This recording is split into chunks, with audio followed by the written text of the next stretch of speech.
L'année dernière, j'étais Youtchvat chez le Rabbi. C'était quelque chose à voir. C'était peut-être. On était quoi, une petite 3-4 000. Mais il y avait un groupe qu'on les sentait. C'était les Français. C'est où tu étais chez le Rabbi? Ouais, oui, c'était. L'année dernière, ça fait un an. Avant qu'on ait entendu sur le Corona.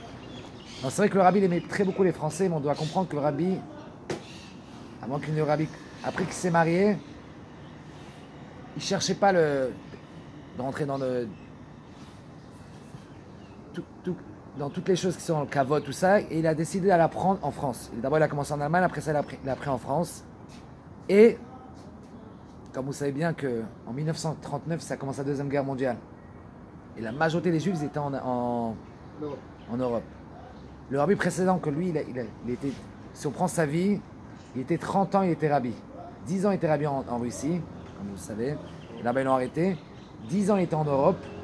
Il était même en Israël en 1929. Et 10 ans, il arrive en Amérique. Et en 1939, il était juste à Varsovie quand ça commençait la guerre. Et les chassidim en Amérique, ils ont compris que vraiment, ils ont besoin de lui en Amérique. Et je sais pas. Et là, on voit là. C'est pas par quel miracle il a réussi à partir. C'est ça. C'est incroyable. Et là, ils ont commencé à faire des connections par le Capitole en Amérique. Et ils ont chopé qu'il y a quelqu'un qui est moitié juif. Pas moitié juif, il avait été que son père est juif. Et c'est une des personnes les plus élevées dans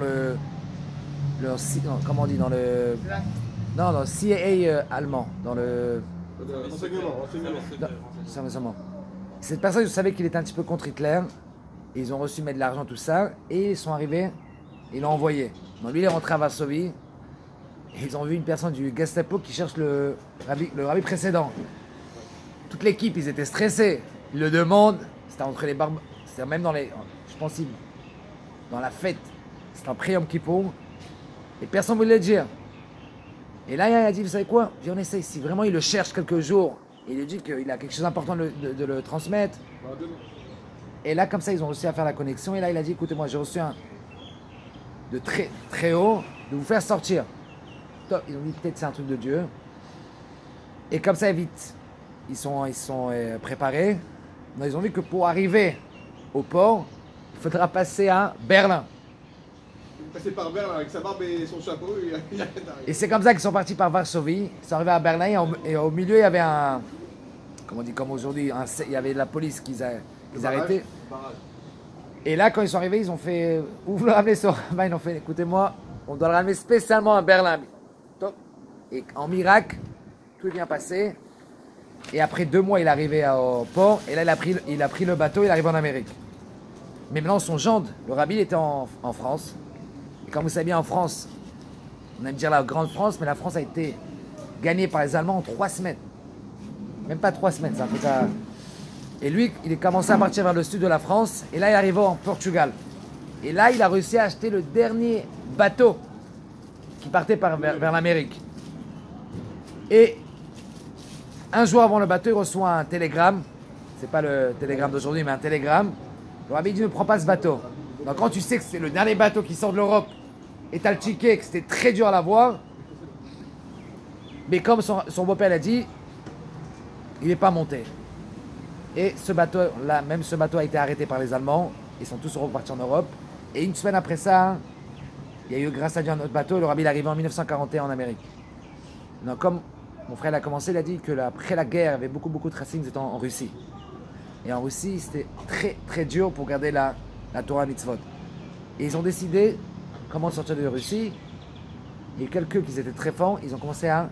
Les Russes ont essayé aux Polonais de sortir de la Russie. Ils ont réussi à trafiquer les passeports, sortir. Maintenant, c'était très, très, très, très, très dangereux parce que s'ils ont réchopé que tu n'es pas un Polonais, sur place, ils t'envoient signer pour 10-15 ans. Et un jour, un Shabbat, que c'est Shabbat Beau, je pense, au Beau Beshalach, le secrétaire du Rabbi, il voit le Rabbi précédent, pâle. Donc quand il regarde, il voit qu'il est comme si qu'il n'est pas là. Il a eu très peur. Vous savez qu'il est très malade.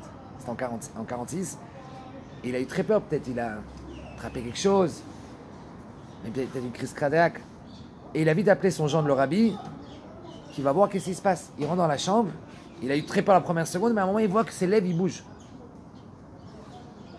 Et là il s'approche, il entend, il commence à voir le rabbi précédent en train de répéter Az Yashir, Moshe, quelques fois. Il répète, mais très sérieux.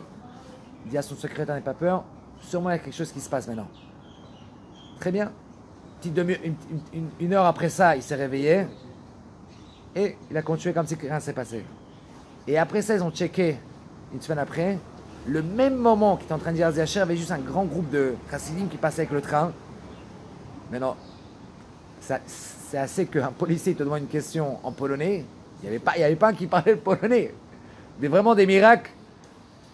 Le même moment qu'il faisait Az Yashir, c'était le même moment que ces chassidim étaient dans le train. Et il a prié pour qu'il ne va rien se passer. Et après ça, la chose qui est très très magnifique, nous on sait que le rabbi présent il a écrit un mama. Mais comment? C'est le mama qu'il a écrit, qu'il a sorti. Erev Shabbat, comme le rabbi présent il est niftar comme cette année, Shabbat. Le vendredi, Shabbat c'était la askara de sa grand-mère, qu'elle s'appelait Rivka.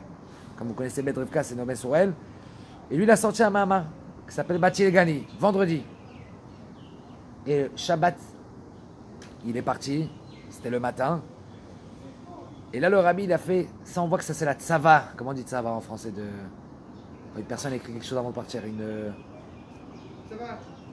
testament du rabbi, qu'on voit, qu'on sait que c'est vrai, peut-être, on peut regarder comment la shrina, quand Dieu a créé le monde, il y avait près de la shrina. Et malheureusement, après Adam, après toutes les fautes, la shrina s'est élevée, elle est partie du monde. Mais grâce au travail de Avraham, Yitzhak et Yaakov, les 7 Rohim, elle est redescendue. Et là, il nous a transmis que cette génération, on a une génération exceptionnelle. C'est une génération que tout dépend de nous. Parce que d'un côté, on peut voir qu'on est une génération, d'habitude quand on parle avec des personnes âgées, ils font ouais, ça fait 40, 50 ans, ça fait... Les époques d'avant, tout était plus facile, tout ça.